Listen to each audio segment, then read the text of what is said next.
आगे श्री कृष्ण भगवान उद्धव जी से कहते हैं कि भगवान श्री कृष्ण ने कहा, मैंने एक पैर वाले, दो पैर वाले, तीन पैर वाले, चार पैर वाले, चार से अधिक पैर वाले और बिना पैर के इत्यादि अनेक प्रकार के शरीरों का निर्माण किया है। उनमें मुझे सबसे अधिक प्रिय मनुष्य का ही शरीर है।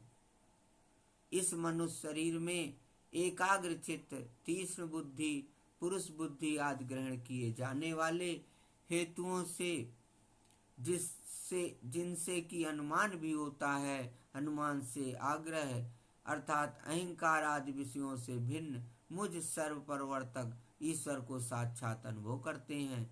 इस विषय में महात्मा लोग एक प्राचीन इतिहास कहा करते हैं। वह इतिहास परम तेजस्वी अवधूत दत्तात्रेय और राजा यदु के संवाद के रूप में है।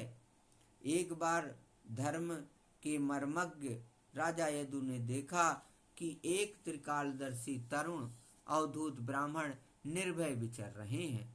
तब उन्होंने उनसे यह प्रश्न किया। राजा यदु ने पूछा, कुतो बुद्धिरियं ब्रह्मन् कर्तु सुविशारदा। ब्राह्मण, आप कर्म तो करते नहीं, फिर आपको यह अत्यंत निपुण बुद्धि कहाँ से प्राप्त हुई, जिसका आश्रय लेकर आप परम विद्वान होने पर भी बालक के समान संसार में विचरते रहते हैं। ऐसा देखा जाता है कि मनुष्य आयु, यश अथवा सौंदर्य, संपत्ति आदि की अभिलाषा लेकर ही धर्म, अर्थ, काम अथवा तत्व जिज्ञासा में प्रवृत्त होते हैं। अकारण कहीं किसी की प्रवृत्ति नहीं देखी जाती। प्रायो धर्मार्थ कामेषु विविक्त सायाम च मानवा हेतुनयो समीहन्ते आयुषो यशसा श्रिया। मैं देख रहा हूँ कि आप कर्म करने में समर्थ, विद्वान और निपुण हैं। आपका भाग्य और सौंदर्य भी प्रशंसनीय है। आपकी वाणी से तो मानो अमृत टपक रहा है, फिर भी आप जड़, उन्मत्त अथवा पिशाच के समान रहते हैं। ना तो कुछ करते हैं और ना चाहते ही हैं। संसार के अधिकांश लोग काम और लोभ के दावानल से जल रहे हैं, परंतु आपको देखकर ऐसा मालूम होता है कि आप मुक्त हैं। जनेषु दये मानेषु काम लोभ दवाग्निना। आप तक उसकी आंच भी नहीं पहुंच पाती। ठीक वैसे ही जैसे कोई हाथी वन में दावाग्नि लगने पर उससे छूटकर गंगा जल में खड़ा हो। ब्राह्मण, आप पुत्र, स्त्री, धन आदि संसार के स्पर्श से भी रहित हैं। आप सदा सर्वदा अपने केवल स्वरूप में ही स्थित रहते हैं।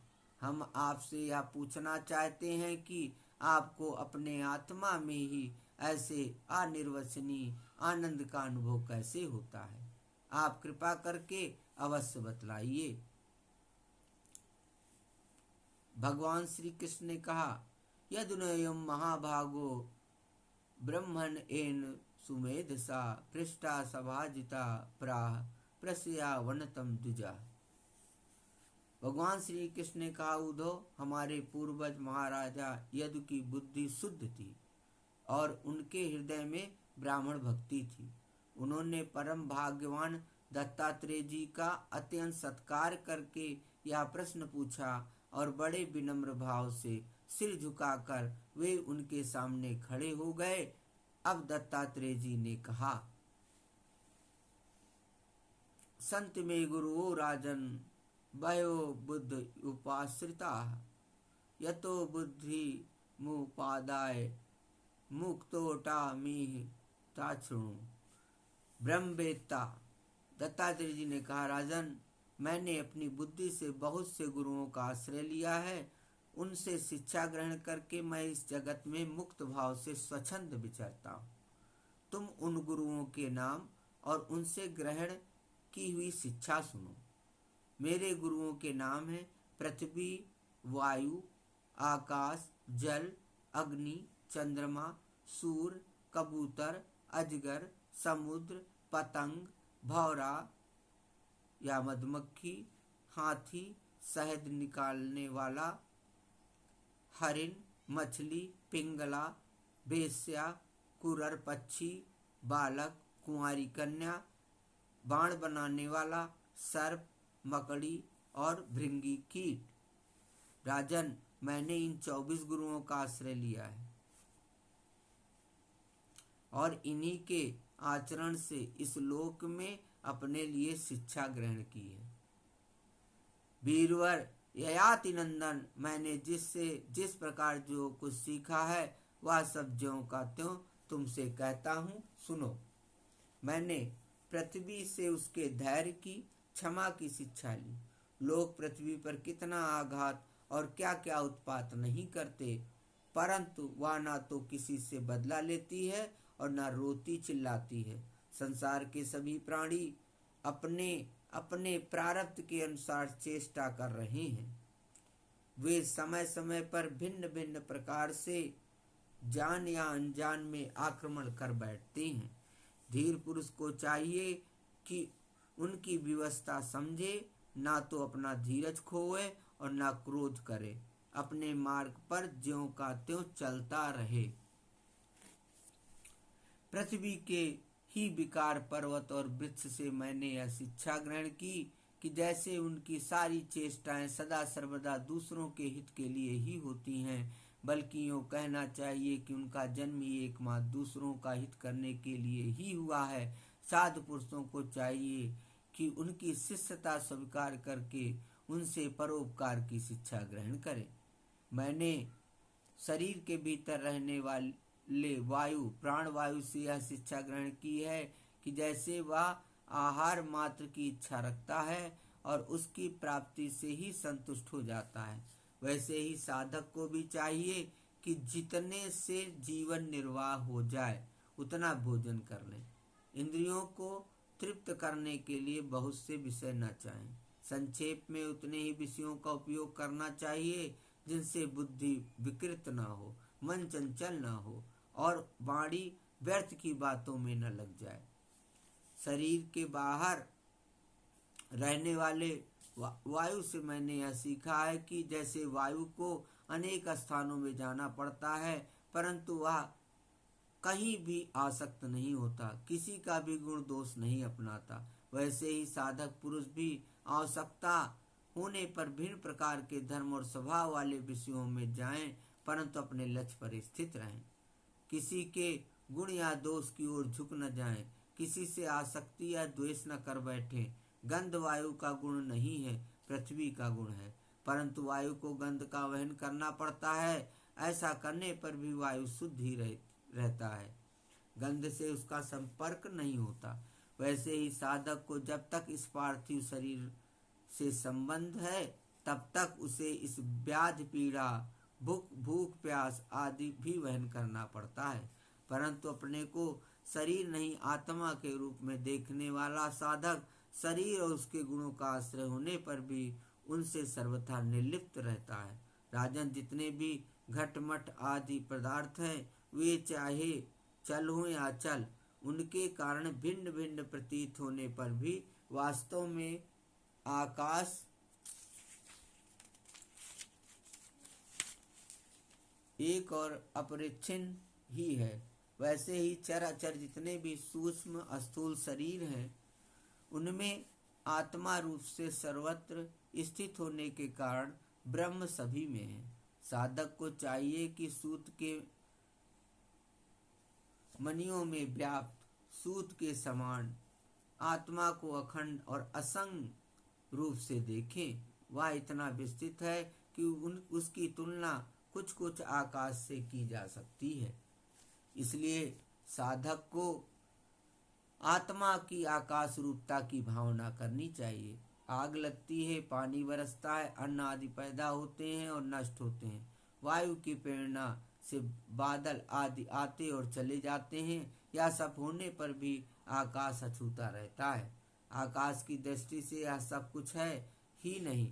इस प्रकार भूत, वर्तमान और भविष्य के चक्कर में न जाने किन किन नाम रूपों की सृष्टि और प्रलय होते हैं, परंतु आत्मा के साथ उनका कोई संस्पर्श नहीं है।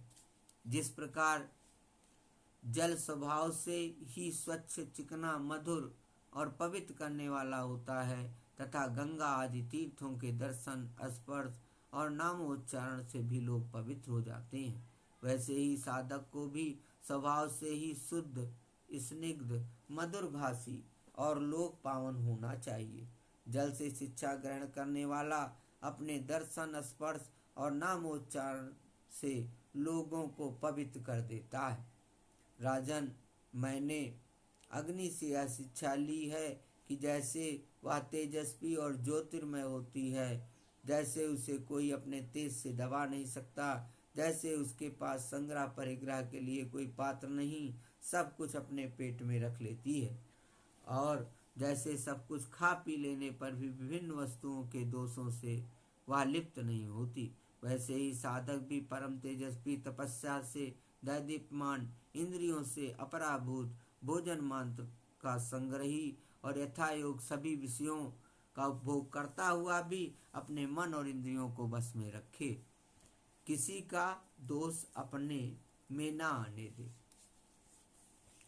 जैसे अग्नि कहीं अप्रगट रहती है और कहीं प्रगट, वैसे ही साधक भी कहीं गुप्त रहे और कहीं प्रगट हो जाए।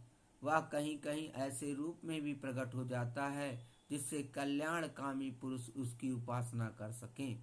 वह अग्नि के समान ही भिक्षा रूप हवन करने वालों के अतीत और भावी अशुभ को भस्म कर देता है तथा सर्वत्र अन्न ग्रहण करता है। साधक पुरुष को इस प्रकार विचार करना चाहिए कि जैसे अग्नि लंबी, चौड़ी, टेढ़ी मेढ़ी लकड़ियों में रहकर उनके समान ही सीधी, टेढ़ी या लंबी चौड़ी दिखाई पड़ती है, वास्तव में वह वैसी है नहीं। वैसे ही सर्वव्यापक आत्मा भी अपनी माया से रचे हुए कार्य कारण रूप जगत में व्याप्त होने के कारण उन वस्तुओं के नाम रूप से कोई संबंध न होने पर भी उनके रूप में प्रतीत होने लगता है। मैंने चंद्रमा से यह शिक्षा ग्रहण की, यद्यपि जिसकी गति नहीं जानी जा सकती, उस काल के प्रभाव से चंद्रमा की कलाएं घटती बढ़ती रहती हैं, तथापि चंद्रमा तो चंद्रमा ही है, वह न घटता है और न बढ़ता ही है। वैसे ही जन्म से लेकर मृत्यु पर्यंत जितनी भी अवस्थाएं हैं सब शरीर की हैं, आत्मा से उनका कोई भी संबंध नहीं है। जैसे आग की लपट अथवा दीपक की लौ क्षण क्षण में उत्पन्न और नष्ट होती रहती है, उनका यह क्रम निरंतर चलता रहता है परंतु दिख नहीं पड़ता। वैसे ही जल प्रवाह के समान वेगवान काल के द्वारा क्षण क्षण में प्राणियों के शरीर की उत्पत्ति और विनाश होता रहता है, परंतु अज्ञानवश वह दिखाई नहीं पड़ता। राजन, मैंने सूर्य से यह शिक्षा ग्रहण की है कि जैसे वे अपनी किरणों से पृथ्वी का जल खींचते और समय पर उसे बरसा देते हैं, वैसे ही योगी पुरुष इंद्रियों के द्वारा समय पर विषयों का ग्रहण करता है और समय आने पर उनका त्याग कर देता है, उनका दान भी कर देता है। किसी भी समय उसे इंद्रिय के किसी भी विषय में आसक्ति नहीं होती है। स्थूल बुद्धि पुरुषों को जल के विभिन्न पात्रों में प्रतिबंधित हुआ सूर्य उन्हीं में प्रविष्ट होकर भिन्न भिन्न दिखाई पड़ता है, परंतु इससे स्वरूपता सूर्य अनेक नहीं हो जाता।